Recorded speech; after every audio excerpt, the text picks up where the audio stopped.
ایک دن ایک بغدادی تاجر بہلول سے ملا اور کہا، شیخ بہلول صاحب، مجھے مشورہ دیں کہ مجھے کیا خریدنا چاہیے، کس چیز میں مجھے زیادہ فائدہ ہوگا؟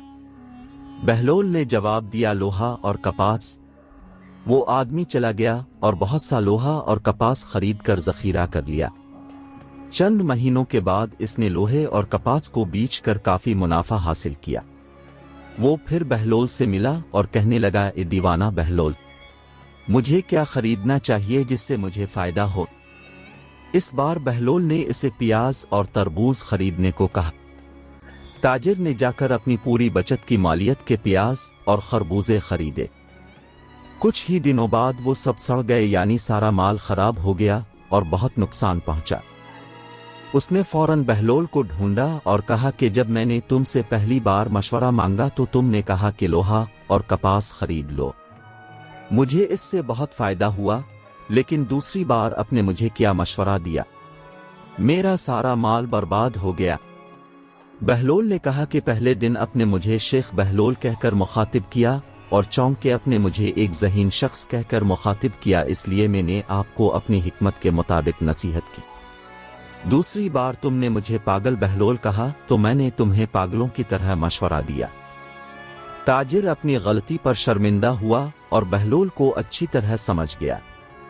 ایک دن بہلول کا ایک دوست چکی پر پیسنے کے لیے کچھ دانے لے گیا۔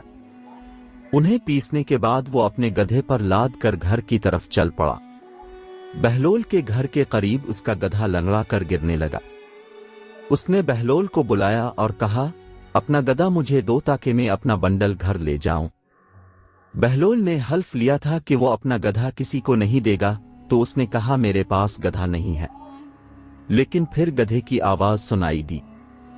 اس آدمی نے بہلول سے کہا کہ تمہارے پاس گدھا ہے لیکن تم نے کہا نہیں ہے۔ بہلول نے جواب دیا، تم عجیب اور احمق دوست ہو۔ اگرچہ ہم 50 سال سے دوستی کر رہے ہیں، اب میری بات نہیں سنتے، لیکن اب گدھے کی بات سنتے ہیں۔ ہارون نے یونان کے ایک بزرگ کو بلوایا۔ جب وہ آیا تو ہارون نے بڑی شان و شوکت اور عزت کے ساتھ ان کا استقبال کیا۔ چند دنوں تک درباری حکمران اور بغداد کے بڑے لوگ اس فلسفی سے ملنے آئے۔ تیسرے دن بہلول بھی کچھ لوگوں کے ساتھ چلا گیا۔ رسمی اور چھوٹی موٹی باتوں کے درمیان بہلول نے اچانک اس سے پوچھا، تم کس قسم کا کام کرتے ہو؟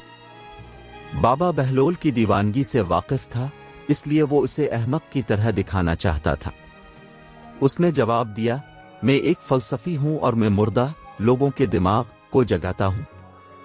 بہلول نے جواب دیا کہ جو زندہ ہیں ان کو مت مارو، مردہ لوگوں کے ذہنوں کو بیدار کرنا آپ کے کام کا معاوضہ ہے۔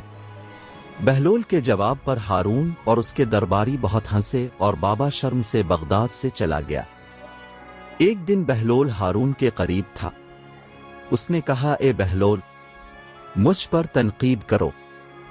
بہلول نے کہا، اے ہارون، اگر صحرا میں پانی نہیں ہے تو اور آپ کو شدید پیاس لگے اور موت کے قریب تک آپ پہنچ جائیں اور پھر تازہ پانی کے ایک گھونٹ کے لیے آپ کیا قربان کریں گے؟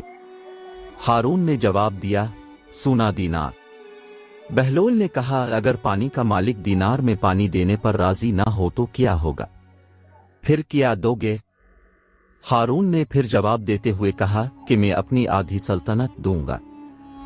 بہلول دانا نے پھر پوچھا، پانی پینے کے بعد آپ کو وہ بیماری ہو جاتی ہے جس میں آپ پیشاب نہیں کر پاتے، اب تم اس کو کیا دو گے جو تمہاری اس بیماری کا علاج کرے گا؟ ہارون نے جواب دیا، میری باقی آدھی سلطنت۔ بہلول نے کہا، پھر اس بادشاہی کو اہمیت نہ دینا کیونکہ یہ ایک پینے کے پانی سے زیادہ قیمتی نہیں ہے۔ کیا یہ مناسب نہیں کہ تم اللہ کی مخلوق کے ساتھ بھلائی کرو؟ کہا جاتا ہے کہ خراسان کا ایک مشہور فقی بغداد آیا۔ ہارون کو یہ خبر ملی تو اس نے فقی کو اپنے دربار میں بلایا۔ اس کا احترام سے استقبال کیا گیا اور ہارون کے پاس بٹھایا گیا اور ہارون نے اس کے ساتھ بہت اچھا سلوک کیا۔ ان کی گفتگو کے دوران بہلول پہنچ گیا۔ ہارون نے اسے بیٹھنے کو کہا۔